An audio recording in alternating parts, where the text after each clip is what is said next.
Late April to early May 1943, in an olive grove near Tunis, Tunisia, North Africa, Allied reconnaissance units uncovered what intelligence officers would later term the most valuable intelligence prize of the North African campaign.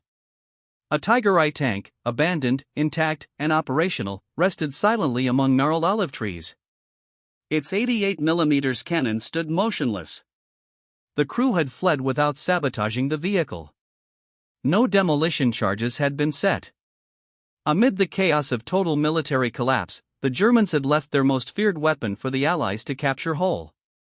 What insights would be gained from this 60-ton steel behemoth proved more consequential than destroying a dozen Tigers in battle. The tank exposed not only German engineering skill but a strategic weakness that rendered even their most formidable weapon vulnerable, an insatiable fuel requirement that made sustained operations across extended campaigns nearly impossible. The North African campaign ended in utter disaster for Axis forces. Between May 7 and May 13, 1943, around 230,000 German and Italian soldiers surrendered in Tunisia. The entire Afrika Korps ceased to exist as a fighting formation. Among the captured units were survivors of Heavy Panzer Battalion 501, one of Germany's elite armored formations equipped with Tiger tanks. Tigers had arrived in Tunisia beginning late November 1942. 3 Tigers from Battalion 501 reached Tunis on November 23, 1942, marking the combat debut of German heavy tanks in North Africa. More Tigers arrived through December and January, eventually building battalion strength to 20 operational vehicles. The Tiger's reputation preceded its arrival. Soviet forces on the Eastern Front had encountered these monsters near Leningrad in January 1943. Red Army reports described tanks capable of destroying T-34 medium tanks at ranges beyond 2,000 meters. The Tigers were armed with the famous 88mm gun, adapted from Germany's anti-aircraft systems for anti-tank use, capable of piercing any Allied tank's frontal armor from distances where return fire was virtually impossible. American forces first received intelligence on German super heavy tanks in early February 1943 via British sources. To soldiers accustomed to facing Panzer III and Panzer IV medium tanks, the reports sounded exaggerated. Summaries described a vehicle over 55 tons, with frontal armor 100 mm thick and a main gun capable of destroying Allied tanks beyond 2 kilometers. Many American tank crews dismissed these warnings as British propaganda. The reality was far more daunting. On February 14, 1943, German forces launched Operation Flankwind, attacking American positions at Fade Pass in central Tunisia. Elements of the 21st Panzer Division, reinforced by Tigers from Battalion 501, struck Combat Command A of the U.S. 1st Armored Division. The Battle of Fade Pass on February 14 to 15 demonstrated Tiger superiority decisively. Combat Command C counterattacked on February 15 with 52 Sherman medium tanks. German forces had positioned anti-tank guns in a classic ambush, with Tigers providing long-range support. By the end of the engagement, 46 of 52 Sherman tanks were destroyed or disabled. Post-battle analysis revealed a critical insight about the Tiger threat. A survey of destroyed American tanks conducted 3 weeks later showed that only one Sherman had been knocked out by an 88mm round from a Tiger or towed 88mm anti-tank gun. Most losses resulted from 50mm Panzer III or 75mm Panzer IV guns. The survey highlighted that Tigers, though few in number, exerted an outsized psychological impact. The Battle of Kasserine Pass, beginning February 19, 1943, marked the first exposure of American forces to large-scale combat against veteran German armor. Tigers participated in the offensive but in limited numbers. Sherman tanks armed with 75mm guns had to close within 300 meters to have any chance of penetrating Tiger armor from flank or rear. Tigers could engage effectively at 2,000 meters with near impunity against frontal attacks. The psychological effect on American tank crews was severe. Army medical officers documented Tiger phobia, with mere reports of Tigers prompting calls for artillery or air support. By March 1943, American training materials specifically addressed Tiger phobia. Summaries emphasized that Tigers were few, vulnerable to proper tactics, and could be neutralized. Yet such materials offered little practical guidance beyond advising Sherman crews to rely on artillery or airstrikes. In the final weeks of the Tunisian campaign, from late April to early May 1943, another Tiger vulnerability became clear. Mechanical failures, spare parts shortages, and fuel supply issues immobilized more Tigers than Allied firepower. Battalion 501 had arrived with 20 Tigers and 16 supporting Panzer III tanks. By late April, only a handful remained operational, the rest were abandoned or destroyed by their crews as German forces collapsed. The battalion's war diary, captured by British forces and later shared with American intelligence, recorded the deteriorating situation week by week. Entries from December 1942 showed all 20 Tigers operational on arrival, but by December 28 only 14 remained serviceable, with 8 under repair. Spare parts were scarce, and fuel was inconsistent and inadequate for sustained operations. By January 30, 1943, only 11 Tigers remained operational. The diary noted that fuel shortages were becoming critical, with each Tiger requiring continuous supplies of fuel, lubricants, and spare parts that German logistics in North Africa could not provide consistently. March entries reported only 6 Tigers operational, with the remainder down from mechanical failure or fuel shortages. Requests for spare engines were denied, with headquarters reporting no engines available anywhere in the theater. The April 20 entry captured the desperation. Allied offensives were breaking through all German positions. Orders came to retreat, but fuel supplies were sufficient only for limited movement. Many Tigers would have to be abandoned. Demolition teams were overwhelmed trying to destroy so much equipment. Some vehicles would inevitably fall into enemy hands intact. Tiger 712 never received demolition charges.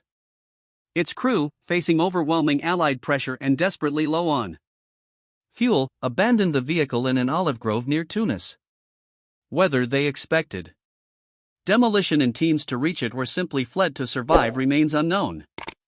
The chaos of total military collapse left many such questions unanswered.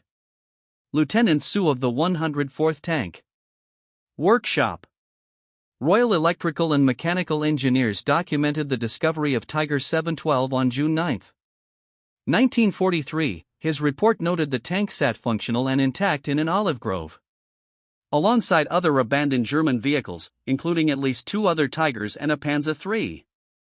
The grove appeared to have served as a field workshop with 1 Tiger's engine covers removed. Demolition had destroyed 1 Tiger completely, but Tiger 712 remained untouched. The discovery electrified Allied intelligence communities. Colonel George B. Jarrett, chief of the Foreign Material Branch at Abedyne Proving Ground in Maryland, received notification that American forces had secured an intact Tiger. This represented an unprecedented intelligence opportunity. For months, Allied forces had fought Tigers without fully understanding their capabilities or limitations. Now, they possessed one to examine, measure, test, and analyze in complete detail. The recovery operation itself demonstrated the Tiger's extraordinary size and weight. Tiger 712 weighed 56.9 tons in combat configuration. American M31 tank recovery vehicles were designed to recover 30-ton Sherman tanks. Moving the Tiger required multiple recovery vehicles working together, plus bulldozers and specialized heavy equipment. The convoy transporting Tiger 712 from the capture site to Tunis port moved primarily at night to avoid any remaining Luftwaffe retention. Though by May 1943, German air power over Tunisia had effectively ceased to exist. Engineers had to assess every bridge for load-bearing capacity. Some roads could not support the combined weight of the Tiger and its transport trailer. The journey that normally required 4 hours took 3 days. At Tunis port, loading the Tiger aboard ship presented another engineering challenge. The combined weight of tank and shipping cradle exceeded 65 tons, requiring heavy lift cranes rated for 70 tons or more. Port engineers located suitable equipment and loaded Tiger 712. Aboard Liberty ship SS Samuel P. Bush for Atlantic crossing. The voyage took approximately 3 weeks, with the ship arriving at Norfolk, Virginia in early July 1943. From Norfolk, Tiger 712 traveled by special reinforced flatbed railcar to Abedyne Proving Ground in Maryland, arriving in mid-July 1943. Abedyne Proving Ground served as the United States Army's premier testing and evaluation facility for ordnance and armored vehicles. Engineers and intelligence officers had been preparing for months, studying captured German technical manuals, translating operating documents, and compiling battlefield intelligence reports. Brigadier General Gladian M. Barnes, Chief of Research and Development for Army Ordnance, sent explicit instructions to Abedyne testing teams. The captured Tiger represented unprecedented opportunity to evaluate the most dangerous enemy tank in detail. Testing would be comprehensive, covering armor protection, armament effectiveness, mechanical reliability, mobility characteristics, and critically logistical requirements including fuel consumption and operational range. Initial inspection revealed sophisticated German engineering. The Tiger employed inter-led road wheel arrangements with torsion bar suspension, providing superior weight distribution and cross-country performance. The Maybach-Oliver transmission featured 8 forward gears and 4 reverse gears, allowing the Tiger to move as rapidly backward as forward, a useful characteristic for tanks fighting defensively. The famous 88mm KWK-36L56 gun could fire armor-piercing rounds at muzzle velocities exceeding 900 meters per second with exceptional accuracy. The Tiger's armor protection impressed American engineers. Frontal hull armor measured 100 mm thick, with frontal turret armor also 100 mm, and gun mantlet varying from 120 to 200 mm. Side hull plates were 60 mm thick, with side superstructure armor at 80 mm. This armor protection made the Tiger effectively invulnerable to most Allied anti-tank weapons when engaged frontally. But Abedyne engineers noticed something in German technical specifications that demanded immediate attention: fuel capacity and consumption. Figures raised serious questions about the Tiger's operational sustainability. The tank carried 532 L of fuel, approximately 140 United States gallons, in 4 fuel tanks located in the rear compartments. The Maybach HL23012 2-cylinder engine produced 690 horsepower. Substantial power, but barely adequate for the Tiger's 56.9-ton weight. German operating documents captured with the tank specified operational range of 195 km on roads under ideal conditions, approximately 121 miles. Off-road range was listed as 110 kilometers, approximately 68 miles. These figures immediately concerned American engineers familiar with Sherman operational ranges. Even accounting for the Tiger's greater weight, the operational range seemed remarkably short. The testing program at Abedyne ran from July 1943 through January 1944. 6 months of intensive evaluation, covering every aspect of Tiger performance. Fuel consumption testing received highest priority because it directly affected operational capabilities. American military doctrine emphasized mobile warfare, requiring armored units to operate deep in enemy territory, sometimes hundreds of miles from supply bases. A tank with limited operational range posed severe strategic limitations regardless of its tactical superiority. Tests on paved roads at steady cruising speed confirmed German specifications. Tiger 712 consumed approximately 195 L per 100 kilometers on roads, equivalent to roughly 1.2 gall per mile. This gave a theoretical maximum range of approximately 117 miles with full 140 gallons. Fuel capacity, closely matching German claims of 121 miles. However, cross-country Testing revealed dramatically worse fuel consumption. Aberdeen's rough terrain course included hills, mud, sand, water crossings, and obstacles simulating combat conditions. Test runs over 32 m. Courses with frequent speed changes consumed 132 gall, leaving only 8 gall remaining from the original 140 gallons load. This represented fuel consumption of 4.125 gall per mile, reducing operational range to approximately 34 m under realistic cross-country conditions. Combat simulation tests produced even more alarming data. When test crews performed realistic combat tasks, including rapid acceleration and deceleration, frequent directional changes, turret traverse operations, extended idling periods, simulating observation, and intensive radio use, fuel consumption reached 6.1 gall per mile. Under these intensive combat conditions, operational range fell to approximately 23 miles before fuel exhaustion. The test results painted a devastating strategic picture. The Tiger tank, while supremely capable in direct combat, could not sustain extended mobile operations. Its massive fuel appetite demanded continuous resupply in quantities that would strain any logistics system. Under combat conditions, a Tiger battalion would require enormous fuel deliveries simply to remain mobile. Aberdeen engineers calculated the logistics burden. Each Tiger in active combat operations required approximately 1,500 to 2,000 gallons of fuel weekly. A battalion of 20 Tigers needed 30,000 to 40,000 gallons weekly just for the Tigers themselves, not counting support vehicles, half-tracks, trucks, reconnaissance vehicles, and other equipment essential to battalion operations. For comparison, American intelligence compiled fuel requirements for Sherman-equipped units.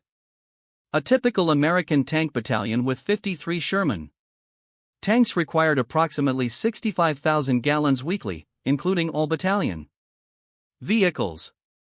German heavy tank battalions with only 20 Tigers required nearly as much fuel for less than half the number of tanks. When support vehicle requirements were included, German heavy tank battalions actually consumed more total fuel than American medium tank battalions despite fielding less than 40% as many tanks. Colonel Barnes compiled Aberdeen testing data into classified intelligence reports distributed to all Army Armor Commands in October 1943. The reports emphasized that Tiger tanks possessed formidable combat capabilities, including armor protection, superior to all Allied tanks and main armament effective beyond 2,000 m. However, a critical vulnerability had been identified. Fuel consumption.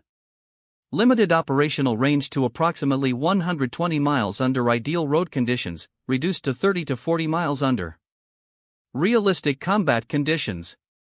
German logistics must provide continuous fuel supply or Tigers would become immobilized. Immobilized Tigers cannot fight. The reports recommended strategies to interdict enemy fuel supply lines as effective methods for neutralizing Tiger threats. Intelligence officers cross-referenced Aberdeen data with captured German supply documents, revealing the full scale of Germany's logistical nightmare in sustaining Tiger operations. The analysis showed that German logistics in 1943 and 1944 could barely support Tiger fuel requirements, even under favorable conditions. With Allied air power systematically destroying German supply lines, fuel shortages would inevitably Tiger effectiveness. The Tiger's fuel consumption explained mysterious operational patterns Allied intelligence had observed throughout 1943. German heavy tank battalions rarely operated more than 30 to 40 kilometers from established supply bases. Tigers avoided prolonged movements when possible. They frequently assumed static defensive positions rather than pursuing defeated enemies. This was not merely tactical preference but logistical necessity imposed by limited operational range. Captured German unit war diaries from multiple fronts confirmed the analysis.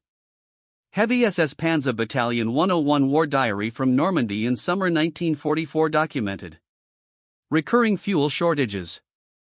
July 8 entry reported excellent combat results with 16 Sherman tanks and 3 Cromwell tanks destroyed for loss of 1 Tiger to mechanical failure.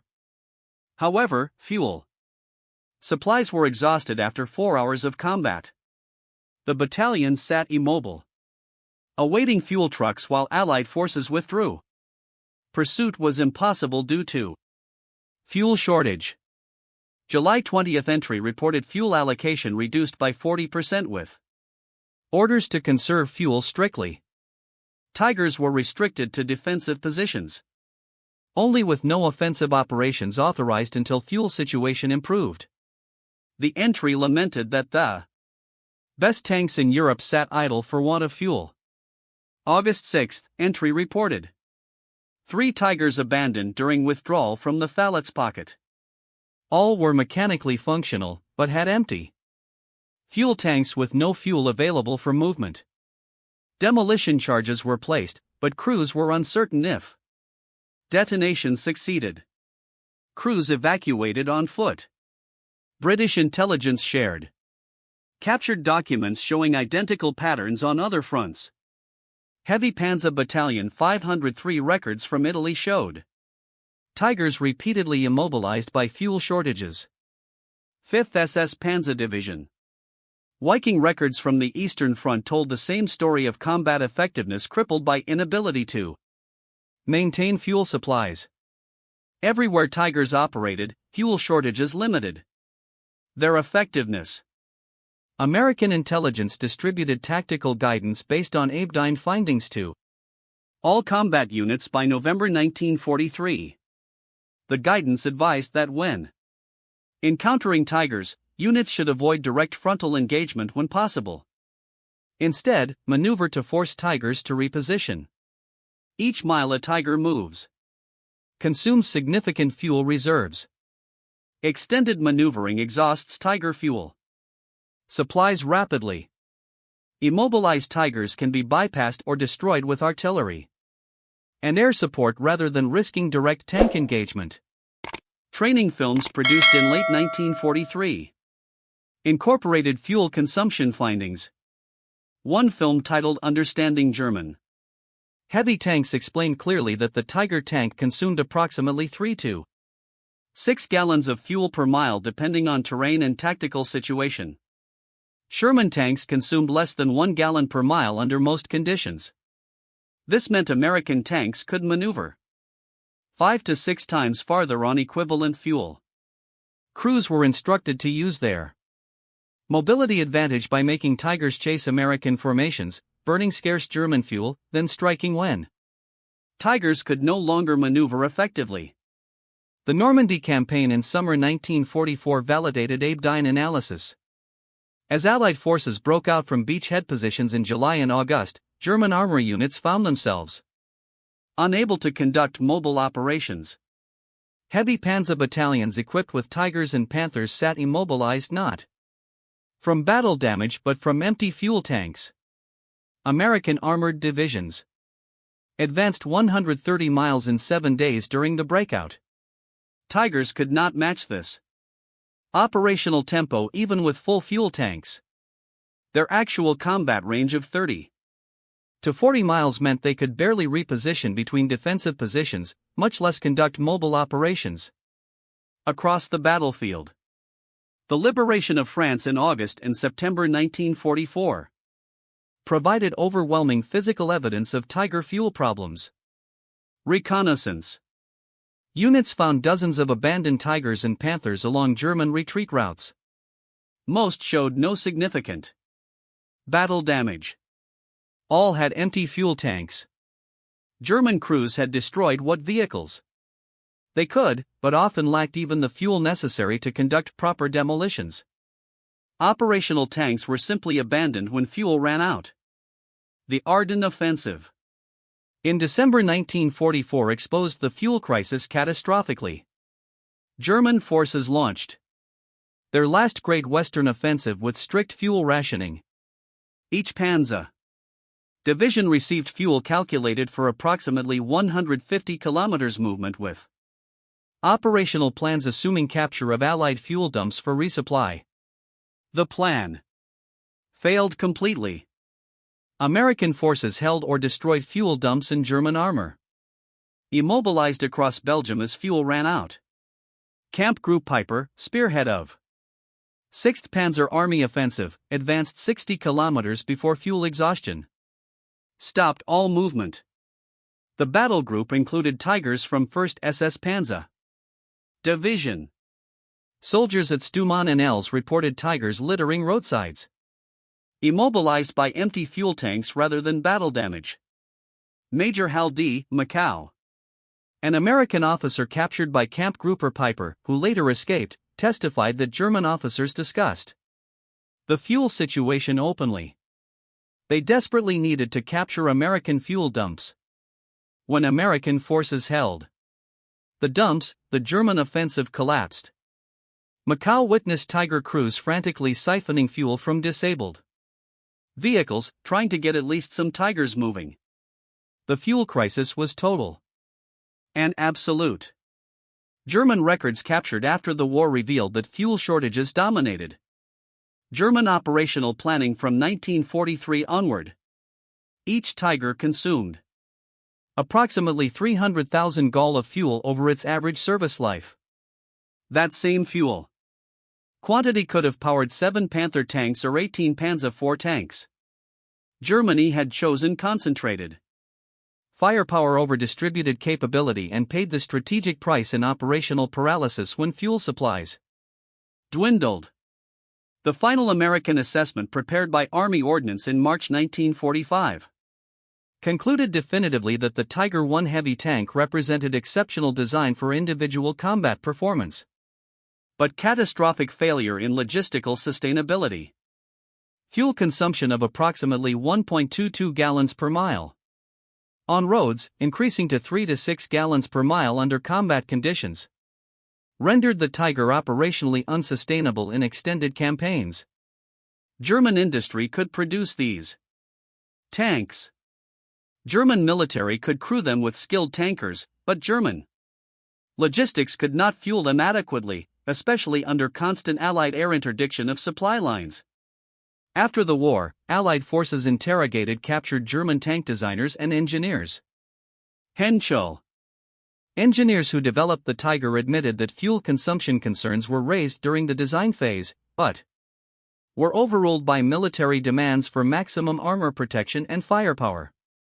Erwinaters, a senior engineer at Henschel, testified to Allied interrogators in May 1945 that engineers calculated during the design phase that Tiger fuel consumption would limit operational range to approximately 120 kilometers on roads, significantly less in combat conditions. This was reported to VE procurement officers who acknowledged the limitation, but insisted that the Tiger's combat superiority would enable quick decisive victories before fuel became a critical limiting factor. History proved them wrong. Dr. Ferdinand Porsche, whose competing Tiger design was rejected in favor of Henschel's version, provided testimony explaining that both competing designs suffered from excessive fuel consumption. His design used gasoline electric drive, which was even less fuel efficient than Henschel's mechanical transmission. Engineers knew that no heavy tank weighing 55 to 60 tons could achieve acceptable fuel economy with technology available in 1942. But military leadership demanded the heaviest armor and most powerful gun regardless of logistical consequences. The result was a tank that could dominate any individual battle but could not sustain campaigns. The Tiger's fuel consumption became a prominent teaching example in post-war military education. The United States Army Command and General Staff College used it extensively in logistics courses to illustrate a fundamental principle. A weapon that cannot be sustained in combat is not an effective weapon, regardless of tactical performance. The Tiger tank, despite its fearsome reputation and genuine tactical superiority, ultimately proved this principle through thousands of examples across European battlefields. Superior tactical performance without logistical. Sustainability equals strategic failure. Tiger 712 remained at Abedyne Proving Ground as a training exhibit until 1989, serving for 46 years as a physical reminder of the importance of logistics in armored warfare. The tank that had terrorized Allied crews in 1943 became a classroom tool teaching the critical relationship between tactical capability and strategic sustainability. Generations of American armor officers studied it, learning lessons about balancing firepower, protection, and mobility with sustainable logistics. In 1989, Tiger 712 was loaned to Germany for restoration and display. It eventually returned to the United States and currently resides at Fort Moore, Georgia, formerly Fort Benning, as part of the United States Army Armor and Cavalry Collection. The left side of hull and turret remain cut open for instructional purposes, revealing internal components to students. It stands as both monument and teaching tool representing German engineering excellence that ignored operational sustainability constraints. The capture and testing of Tiger 712 provided intelligence that fundamentally shaped Allied tank tactics for the remainder of World War II. American tank crews learned that the fearsome Tiger possessed a vulnerability more significant than any weakness in its armor scheme. It consumed fuel at rates that made sustained mobile operations impossible when facing Allied air interdiction and systematic attacks on German supply lines. Understanding this vulnerability allowed Allied forces to develop effective counter-tactics that neutralized Tiger advantages without requiring equivalent armor or firepower. Understanding Tiger fuel consumption influenced American tank design for decades after the war. The M48 patent tank developed in the 1950s achieved better than 1 mile per gallon fuel economy despite weighing 47 tons and mounting a powerful 90 mm gun.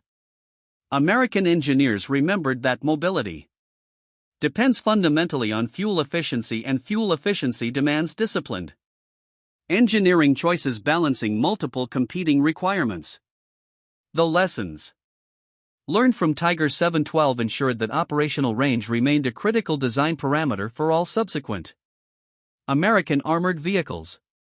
Modern main battle tanks continue the legacy of balancing firepower, protection, and mobility with sustainable logistics.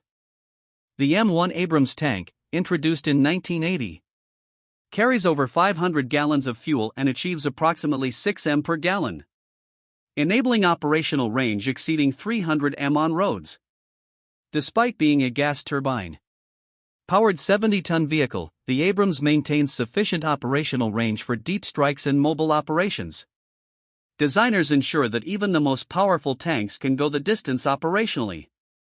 A lesson learned partly from Tiger 712. The story of Tiger 712 teaches an enduring lesson about military technology. Superior weapons require sustainable logistics to achieve strategic effect. The most powerful tank in the world becomes useless when immobilized, waiting for fuel trucks that never arrive. German engineering created a tactical masterpiece in the Tiger. German logistics could not sustain it in extended operations against enemies who controlled the air and systematically destroyed supply infrastructure. Allied forces exploited this vulnerability ruthlessly and effectively. The final assessment belongs to Colonel George B. Jarrett, who supervised all captured German equipment evaluation during and after the war. Written in June 1945, his summary assessment captured 3 years of testing and analysis. The German Tiger tank achieved everything its designers promised tactically.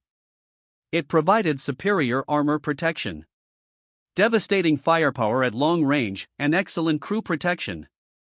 But it failed strategically because it violated a fundamental military principle. Any weapon system must be sustainable in extended combat operations.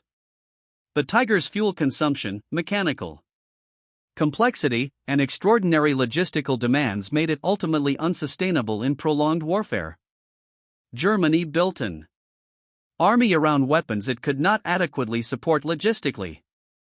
The Tiger exemplifies this failure perfectly.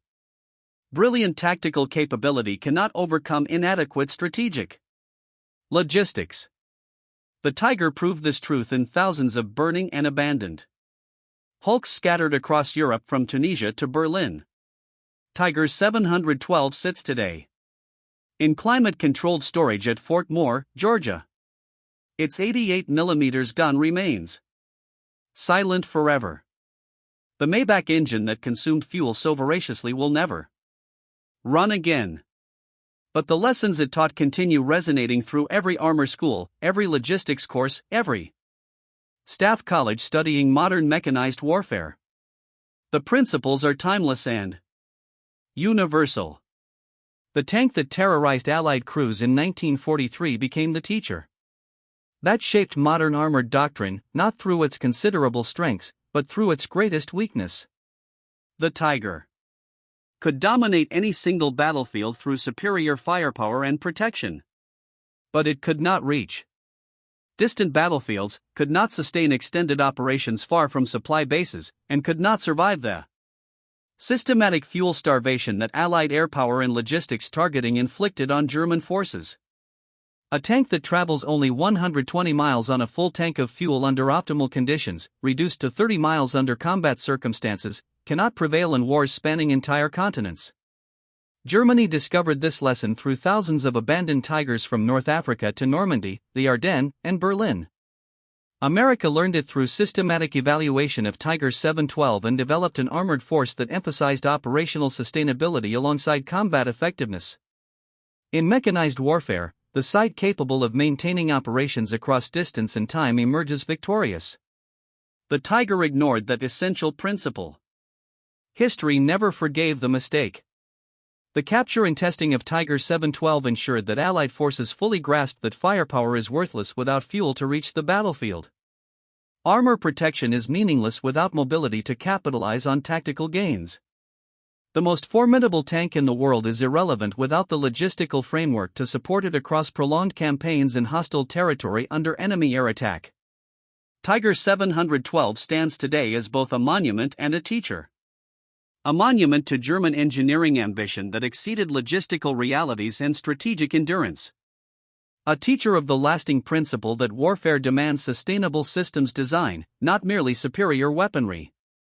The most potent weapon becomes a costly immobile sculpture if it cannot move to the next engagement. The Tiger tank illustrated that lesson decisively and repeatedly across European battlefields. The Americans who captured and examined it absorbed that lesson fully and integrated it into doctrine. Modern armored forces continue to heed that lesson. The 60-ton steel behemoth that once dominated battlefields now instructs silently in a Georgia museum. Its greatest contribution to military history was not the enemy tanks it destroyed, but the insight it offered into the crucial relationship between tactical skill and strategic sustainability. Within that paradox lies the complete story of Tiger 712, the most formidable tank in the world, ultimately undone not by superior enemy weaponry, but by its own unquenchable demand for fuel that German logistics could never adequately meet.